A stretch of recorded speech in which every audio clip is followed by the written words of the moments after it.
नमस्कार दोस्तों, मैं अंकुर उपाध्याय स्वागत करता हूं आप सभी का आपके अपने YouTube channel share market analysis में। आज भारतीय बाजार में गिरावट आई और उसके पीछे का रीजन था एडजस्टमेंट, और ये मैंने पूरे दिन आपके साथ शेयर किया है। मैंने आपसे क्लियरली बोला था 22,400 के नीचे आप समझना बाजार वीक है, उससे पहले मत समझना।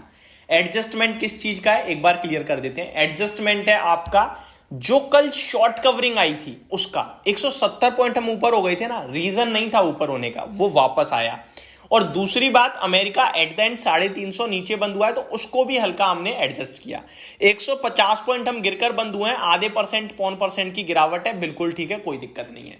मंडे की तैयारी करते हैं। अब ग्लोबल संकेत पॉजिटिव है। कैसे? अमेरिका से शुरुआत करते हैं। अमेरिका ऊपर है, लेकिन इसकी तेजी के पीछे उनका अपना कारण है। इसको हम फॉलो करेंगे क्या? देखिए, हम फॉलो नहीं करेंगे। क्यों नहीं करेंगे?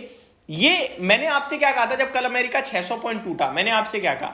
इसके दो बड़े कारण हैं, एक उनकी जीडीपी का नंबर और एक उनके रिजल्ट्स। ये उनकी पर्सनल प्रॉब्लम है, ग्लोबल प्रॉब्लम नहीं है ये।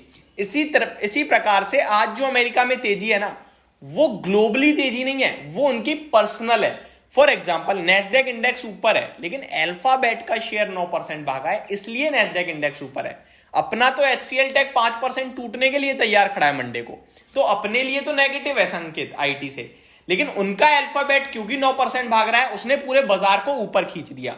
होप आपको ये चीजें क्लियर हो गई होंगी कि आपको ग्लोबल तेजी, ग्लोबल मंदी से तब डरना चाहिए या तब खुश होना चाहिए जब वो ग्लोबल हो। ये तो पर्सनल है ना, ये तो पर्सनल है अपनी, तो वहां पे हमें ज्यादा खुश या दुखी नहीं होना है। लेकिन एक चीज है, सेंटीमेंट इंपैक्ट पड़ता है। अब मान के चलो कल अमेरिका 600 नीचे था तो हर बंदा डरा हुआ था, क्योंकि सबको ये लगा यार अमेरिका गया हम भी गए, सबका यही मानना है ना। अब उसके बाद अमेरिका रिकवर कर गया, हम नहीं गए। क्यों नहीं गए? क्योंकि हमारी अपनी चीजें थी। अब अमेरिका ऊपर है तो डरा हुआ कोई नहीं है, खरीदने के लिए सब सोचेंगे। तो ये जो बाइंग और सेलिंग का सेंटीमेंट है ना, वो इंपैक्ट जरूर होता है अमेरिका को देखते हुए। तो सेंटीमेंट इस समय पॉजिटिव बन गए हैं। 180 पॉइंट इस समय डाउ जोन्स ऊपर है। नेस्डेक इंडेक्स की बात करूं तो 2% की तेजी आ रही है। एसएमपी 500 1% ऊपर है और रसल 2000 में 1% की रैली देखने को मिल रही है। वहीं अगर बात करूं मैं यूरोप के बाजार की, तो फिट्सी 0.5% ऊपर है, डैक्स में 1.5% की तेजी है और कैक भी ऑलमोस्ट 1% ऊपर दिख रहा है। एशिया पैसिफिक निकाई के बाजार 1% ऊपर है, शंघाई 1% ऊपर है और हैंगसेंग 2%। तो ग्लोबल मार्केट में तूफानी तेजी है, आप ये कह सकते हैं।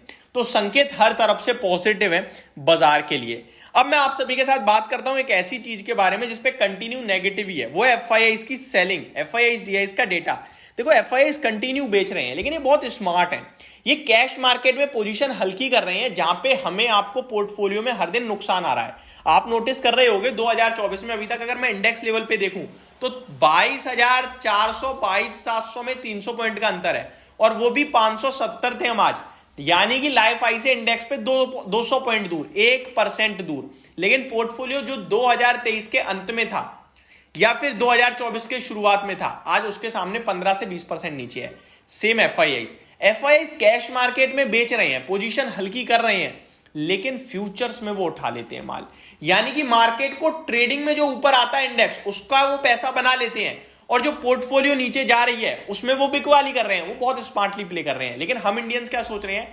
हमारी ये व्यू बन रहा है कि एफआईआई तो पागल है, कैश मार्केट में बेचता जा रहा है, लेकिन बाजार तो ऊपर जा रहा है। लेकिन मैं आपको बता रहा हूं, आप ध्यान से समझो, वो बहुत स्मार्ट प्ले कर रहे हैं।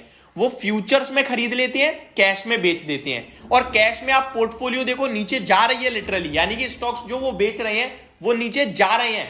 और जब बाजार ऊपर जाता है उस समय उन्होंने कैश में बाइंग करी, फ्यूचर्स में बाइंग करी होती है, इंडेक्स में बाइंग करी होती है और ऑप्शंस में बाइंग करी होती है।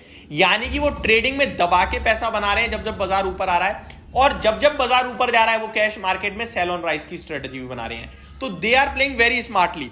आज का डेटा भी सेम इसी प्रकार है। डीआईआईज एक बार फिर 3400 करोड़ की सेलिंग कर गए हैं, सॉरी एफआईआईज, और डीआईआईज 4356 करोड़ की बाइंग करके गए हैं। अब आप कहोगे भाई डीआईआईज तो कंटिन्यू खरीद रहे हैं, ये कंटिन्यू खरीद रहे हैं इसीलिए बाजार हमारा ऊपर है, अदरवाइज एफआईआईज तो 40-50 हजार करोड़ का बेच चुके हैं। हम कैसे बचा रहे हैं? इनकी वजह से, क्योंकि अब रिटेल कैटेगरी रुक गई है, रिटेल इन्वेस्टर उतनी दबा के बाइंग नहीं कर रहा है। मैं आपको एक और इंटरेस्टिंग वीडियो बना के दूंगा, कल दूंगा, लेकिन आज तो नहीं, इस वीडियो में तो नहीं बात कर पाऊंगा।